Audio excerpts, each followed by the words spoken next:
Hi అండి, నా పేరు శ్రావ్స్. ఇదిగో మీకోసం ఒక చిట్టి కథ. ఒకరోజు రెండు పిల్లులు ఒక రొట్టె ముక్క కోసం గొడవ పడుతున్నాయి. నాదంటే నాదని హోరీగా గొడవ పడుతున్న ఆ పిల్లులను ఒక కోతి చూసింది. ఎంతసేపటికి వాటి గొడవ తీరట్లేదు.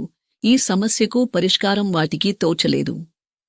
మొత్తానికి కోతి వాటిని విడదీసి, ఈ మాత్రం దానికి ఎందుకు గొడవ పడుతున్నారు? మీ సమస్యకి ఒకటే పరిష్కారం. ఈ రొట్టె ముక్కని మీరు చెరి సగం పంచుకోండి. కావాలంటే మీ ఇద్దరికీ సమానంగా నేను పంచిపెడతాను అని చెప్పింది. కోతి మాట ఆ పిల్లులకు నచ్చింది.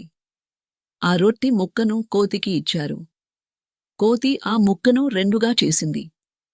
అయ్యో, ఒక ముక్క పెద్దగా ఉండే అని కోతి ఆ ముక్కను కొంచెం కొరికి తినేసింది.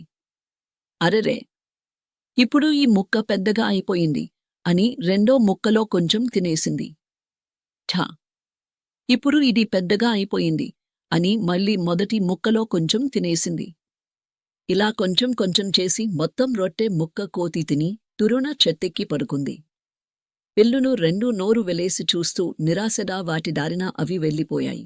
ముఖ్య సందేశం: అందుకే పెద్దలు మనకి ఎప్పుడు చెబుతూ ఉంటారు, ఇద్దరి మధ్య గొడవైనప్పుడు లాభం ఎప్పుడు మూడో వారికి చెందుతుందని.